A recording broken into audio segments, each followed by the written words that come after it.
actually visible है? So you can start. Okay, thank you. My topic is actually best online business ideas with tons of potential. I am assistant professor in Department of Computer Science and Concepts, University Lahore campus. तो actually ये topic जो है वो एक overall तो एक business की तरफ थोड़ा सा इंक्लाइंड है कि बिज़नेस आइडियाज़ हैं वो कंप्यूटर साइंस में कैसे पोटेंशियल में, जैसे वो अभी से पहले डॉक्टर इब्राहिम अब्दुल्ला साहब बता रहे थे कि बहुत सारे ऐसे आईटी के बिज़नेस हैं जिसमें बहुत ज़्यादा पैसा भी है और उस पर एंटरप्रेन्योर बन के आप बहुत सारे जो है वो काम कर सकते हैं। तो इसमें कुछ मैं आपको एग्जांपल्स और कुछ बेसिक से 2-3 फैक्ट्स बताता हूँ। तो एक तो ये है कि ये एक कंप्यूटिंग टेक्नोलॉजी जो है इसकी इतनी वैल्यू क्यों बन रही है सडनली, या आप समझ लीजिए इस लास्ट डिकेड में जो लास्ट 10 years गए हैं तो इसमें इसकी इतनी ज़्यादा वक्त क्यों बन गई है। तो ऑब्वियसली बाकी फैक्टर के साथ एक मेन फैक्टर ये भी है कि ये इसके साथ जो पैसा इन्वॉल्व है वो बहुत ज़्यादा है, यानी कि किसी भी फील्ड में आप चले जाएं, जो अभी एप्पल है, एप्पल कंपनी है, उसने ऑयल कंपनियों को बीट कर दी है, यानी कि वो उससे ऊपर चली गई है। तो ये वर्ल्ड इकोनॉमिक फोरम की 2011 की रिपोर्ट है जिसमें उन्होंने प्रेडिक्ट किया था कि ये जो डेटा है बेसिकली ये फ्यूचर का ऑयल है, ऑयल रिजर्व है।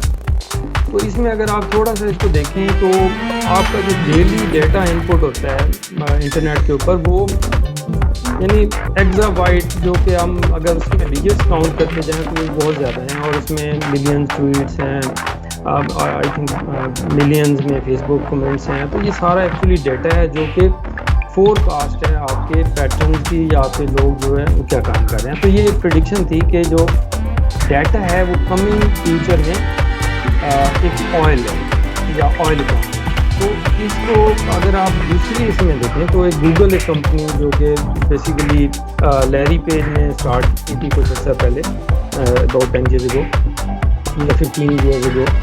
तो उस वक्त जो है वो ये कंपनी बिल्कुल उसने अपने एक छोटे से कमरे से स्टार्ट की। तो अभी मैं इसका ये देख रहा था कि जो इनका रेवेन्यू है वो $146 बिलियन है जो कि इसका 2020 का है। तो अगर आप पाकिस्तान के जो फॉरेन रिजर्वायर्स हैं वो देखें तो वो मेरे ख्याल में जो वो 22-23 बिलियन डॉलर है। तो एक कंपनी ने एक यानी रिकमेंडेशंस, एड्स, इन चीज़ों में इतना पैसा और रेवेन्यू जनरेट किया कि वो कई ममालिक के टोटल जो उनका जिनको रिजर्वायर्स कहते हैं फॉरेन एक्सचेंज रिजर्व, उनसे ज़्यादा जो है वो उनके पास पैसा है। तो इसमें अगर एक फैक्टर देखें तो इन 2018 जो है वो उनका जो 116 बिलियन डॉलर का बजट था तो उसमें से 45% जो थी उनकी एड्स के ऊपर, रिकमेंडेशंस के ऊपर, इसमें से उन्होंने पैसा कमाया। तो मेन रीज़न ये आईटी में, टेक्नोलॉजी में यानी एकदम से जो बूम आया है उसके पीछे एक बहुत बड़ा फैक्टर ये भी है। इसी तरह से अगर आप ये एक लिस्ट मैंने देखी है, इसमें टॉप 10 जो 2020 के जो टॉप रिचेस्ट पर्सन हैं तो इसमें तकरीबन 7 के करीब ऐसे हैं जिनका आईटी से ताल्लुक़ है, जिसमें एलॉन मस्क है, इसने भी अब ओपन एआई और इस तरह के काम जो हैं वो स्टार्ट कर दिए। तो अगर आप इनकी नेटवर्क देखें तो वो ये आपको बहुत बड़ा शेयर जो कि दुनिया में दौलत है उसका इसमें मिलेगा। तो इसका मतलब ये है कि आईटी का जो काम है इसमें एक तो बिज़नेस आइडियाज़ और दूसरा उसके साथ जो उसकी ग्रोथ है वो समटाइम्स इतनी एक्सपोनेंशियल होती है कि वो बहुत ज़्यादा ग्रो कर जाता है। तो इससे इंटरेस्टिंग एक फैक्टर ये भी है कि सिर्फ पैसा ही नहीं इसके साथ इन्वॉल्व, आपकी बहुत सारी जो चीज़ें हैं, फॉर एग्जांपल आपने एक मैनिपुलेट करना है किसी भी इसको, फॉर एग्जांपल ये 2012 के इलेक्शन की एक इमेज है जिसमें ये पूरा का पूरा इलेक्शन जो है इन लोगों ने यानी सोशल मीडिया पे बैठ के उसकी कैंपेन की और सोशल मीडिया पे ही उसकी प्रेडिक्शन की, फोरकास्ट की और वेल बिफोर टाइम उन्होंने बता दिया कि ये इलेक्शन कितने % से कौन जीतेगा। तो ये एक तो पैसा इन्वॉल्व हो गया, दूसरा और इसके सारी चीज़ों के पीछे जो है वो बैक एंड पे वो टेक्नोलॉजी, सोशल मीडिया या आपके कोई प्रोडक्ट्स जो कि बिजनेस प्रोडक्ट्स हैं वो काम कर रहे हैं। तो इसके मतलब ये चूँकि एक मेजर रीज़न है कि ये एकदम से जो है वो इस तरफ बाकी जो बहुत सारी ऐसी आपके सामने ही है, उबर है, क्रीम है, फूड फंड है, अभी इब्राहिम साहब ने उसका नाम दिया, और इसके अलावा भी बहुत सारी ऐसी एप्लीकेशन हैं जो कि शायद इतनी लाइमलाइट में इस वक्त नहीं है, लेकिन वो बहुत ज़्यादा रेवेन्यू कमा रही हैं। तो जो कैरियर्स हैं कंप्यूटर साइंस में, वो अगर आप उनको देखें तो एप्लीकेशन डेवलपर्स की तरफ आप जा सकते हैं, सॉफ्टवेयर इंजीनियर बन सकते हैं, वीडियो गेम डिज़ाइनर बन सकते हैं, वेब डेवलपर्स हैं, डेटाबेस एडमिनिस्ट्रेटर हैं, हेल्थ इंफॉर्मेशन टेक्नीशियंस बन सकते हैं, नेटवर्क एडमिनिस्ट्रेटर हैं। इसके अलावा ये एक दूसरा फील्ड जिसमें big data engineering, data analytics, machine learning, graphic designer, cyber security और सोशल मीडिया मैनेजर्स, तो ये बहुत सारे ऐसी डोमेन्स हैं जिसमें कंप्यूटर साइंस के लोग जा सकते हैं। अब जिस भी डोमेन में या जिस फील्ड में आप जाते हैं तो उसके लिए ज़रूरी ये है कि उसमें आप एक्सपर्ट हों, यानी कि अगर आप समझें कि आपको थोड़ी थोड़ी सारी चीज़ों का पता है तो पॉसिबली आप उतना उसमें से रेवेन्यू या उसमें से उतना आप ना कमा सकें। तो अब क्वेश्चन ये आता है कि जॉब या एंटरप्रेन्योरशिप, ये मतलब इनमें से कौन सी चीज़ बेहतर है। तो ये एक्चुअली एक डिबेटेबल चीज़ है, वो बिज़नेस वाले भी परेशान होते हैं, जॉब वाले भी परेशान होते हैं, लेकिन अगर आप थोड़ा सा स्टैटिस्टिकली देखें तो मेरे ख्याल में जो जितनी भी एग्जांपल्स आपको पीछे सक्सेसफुल पर्सन्स की दी हैं वो सारे एंटरप्रेन्योरशिप हैं, एंटरप्रेन्योर्स हैं।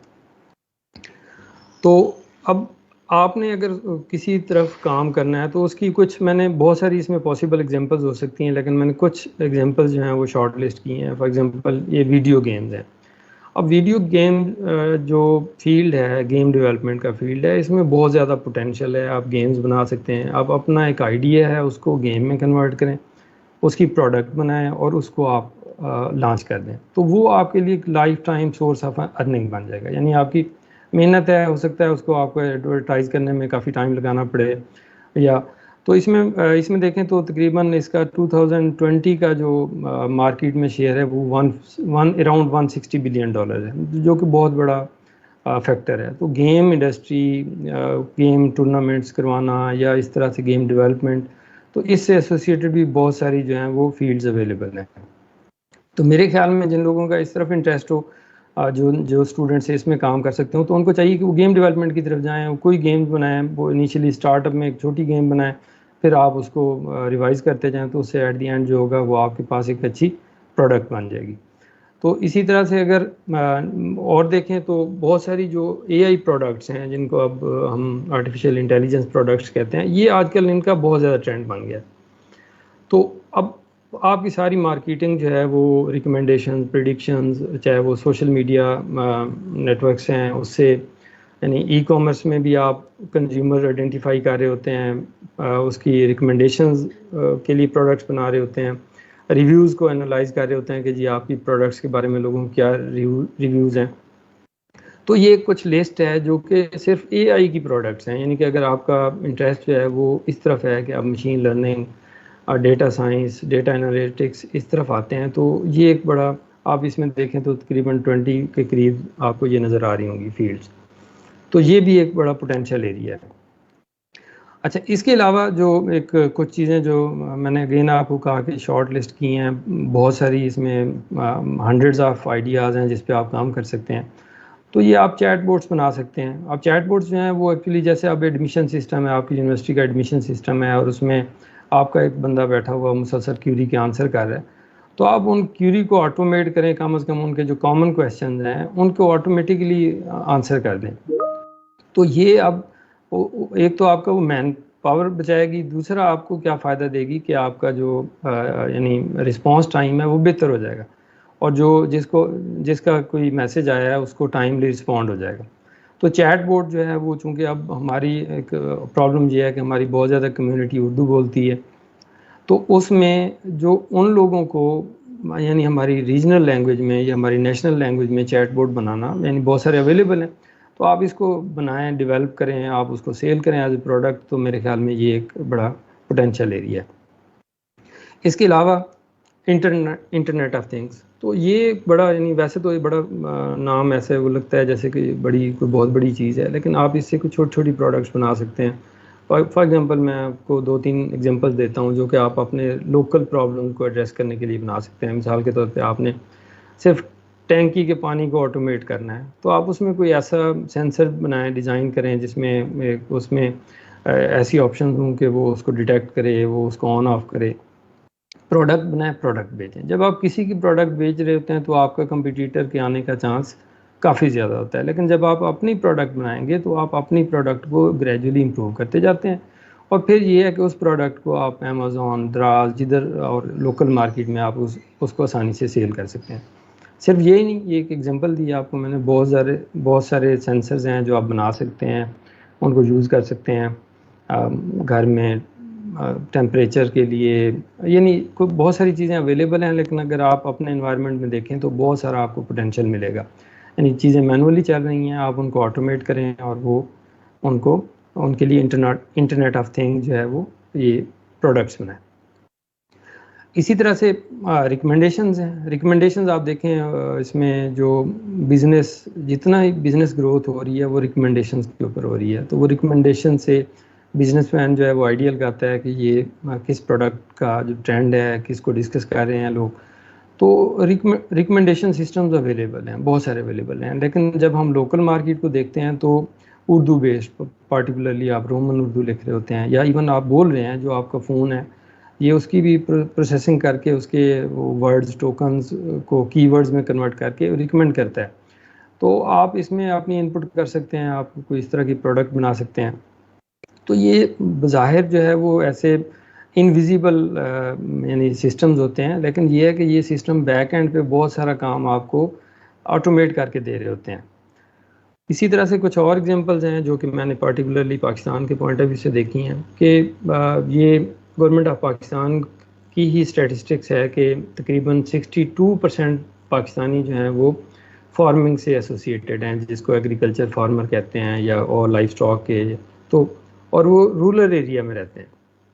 तो अब प्रॉब्लम क्या है? प्रॉब्लम ये है कि हमारे यहाँ एक बंदा अगर वो टमाटर काश्त करता है और वो उसको जो फार्मर को 5 रुपये मिलते हैं, बाकी ब्रोकर है वो उसमें ज़्यादा पैसे ले जाता है, और जब आप वो कस्टमर तक आती है, कंज्यूमर तक, तो वो तकरीबन आपको 60 रुपये का मिल रहा होता है। तो ये जो गैप है ये बड़ा बेहतरीन बिजनेस आइडिया, अरबों रुपए का आइडिया है। यानी आप इसमें अगर आप देखें मंडियों में जो लोग अर्न कर रहे हैं तो इसी से कर रहे हैं।